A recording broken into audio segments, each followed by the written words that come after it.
আজকে আরেকটি বেদনাদায়ক খবর আমরা সকলেই শুনেছি। এমন একটি বাংলাদেশের স্বপ্ন আমি বিশ্বাস করতে চাই। তিনবারের প্রধানমন্ত্রী বিএনপি চেয়ারপারসন বেগম খালেদা জিয়ারও ছিল। তিনি তার জীবনে মানুষের অধিকার এবং গণতন্ত্রের জন্য লড়াই করেছেন, অনেক লড়াই করেছেন। আজ তিনি দুনিয়া থেকে বিদায় নিয়েছেন। আমরা মহান রবের দরবারে দোয়া করি, আল্লাহ তাআলা তাকে রহম করুন, আল্লাহ তাআলা তাকে ক্ষমা করুন, আল্লাহ তাআলা তাকে জান্নাতের একজন অতিথি বা মেহমান হিসেবে কবুল করুন। তার পরিবারের সম্মানিত সদস্যবৃন্দ সহ তার আপনজন, প্রিয়জন এবং তার সহকর্মীদেরকে আল্লাহ তাআলা ধৈর্য ধারণ করে তৌফিক দান করুন।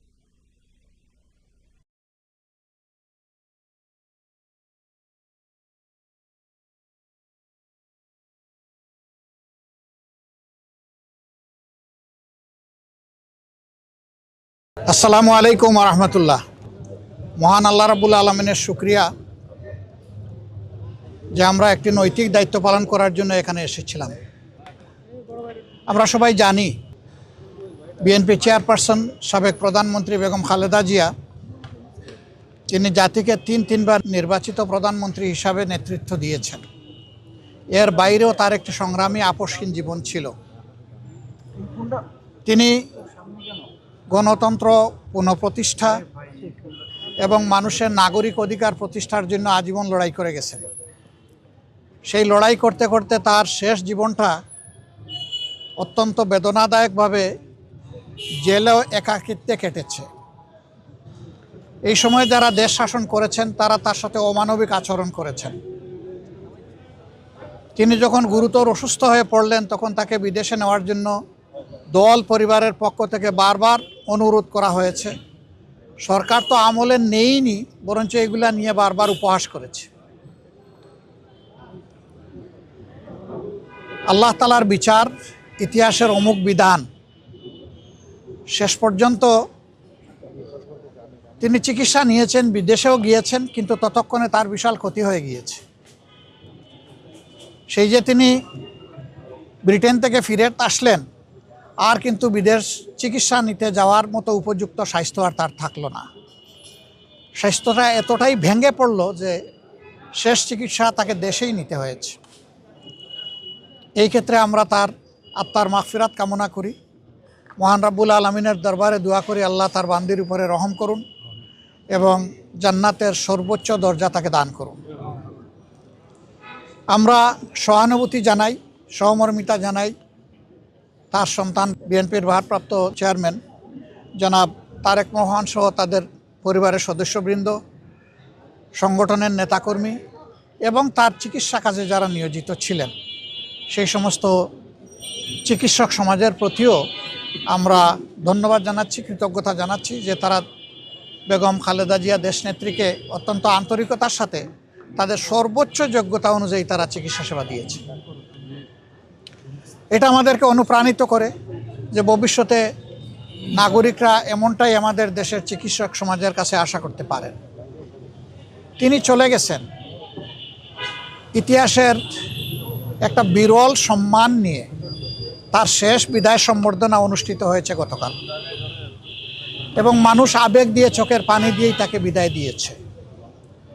এইটা তার পাওনা ছিল।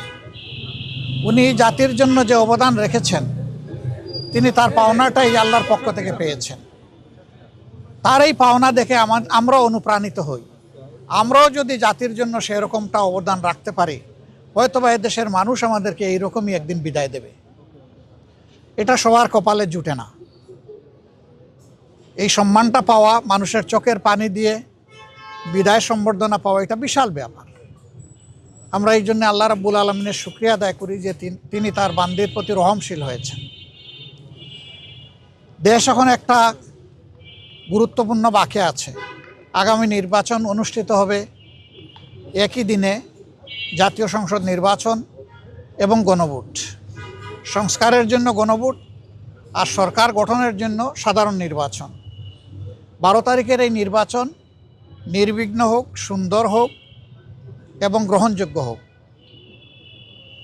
আমরা এটা দোয়া করি। আজকে এই বিষয় নিয়ে আমরা আলাপ আলোচনা করেছি এবং আমরা এটাও বলেছি, প্রিয় দেশের স্বার্থে অতীতে আমরা একসাথে কাজ করেছি, আগামীতেও দেশের স্বার্থে ইনশাল্লাহ আমরা একসাথে কাজ করব।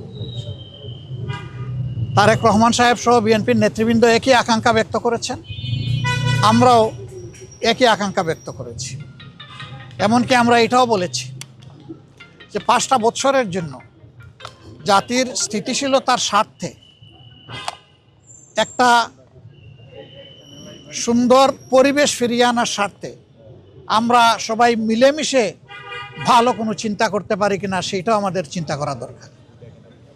এবং আমরা এটাও বলেছি, নির্বাচনের পরপরই সরকার গঠনের আগেই আমরা ইনশাল্লাহ বসবো, খোলা মনে কথা বলবো, জাতির জন্য আমরা চিন্তা করব, জাতির জন্য আমরা সিদ্ধান্ত নিব। আপনারা দোয়া করবেন আমরা সবাই যেন ম্যাডাম যে ঐক্যের জায়গাটা পাটাতন যেটা তৈরি করে দিয়ে গেছেন তার উপর দাঁড়িয়ে আমরা যেন আমাদের দায়িত্ব পালন করতে পারি। আপনাদের সবাইকে অসংখ্য ধন্যবাদ। আবারও ম্যাডামের আত্মার মাগফিরাত কামনা করছি এবং সুখ সন্তপ্ত পরিবার, তার আপনজন, প্রিয়জন, তার সহকর্মীবৃন্দ তথা দেশবাসীর প্রতি আমরা গভীর সমবেদনা জ্ঞাপন করছি। আসসালামু আলাইকুম রহমতুল্লাহ।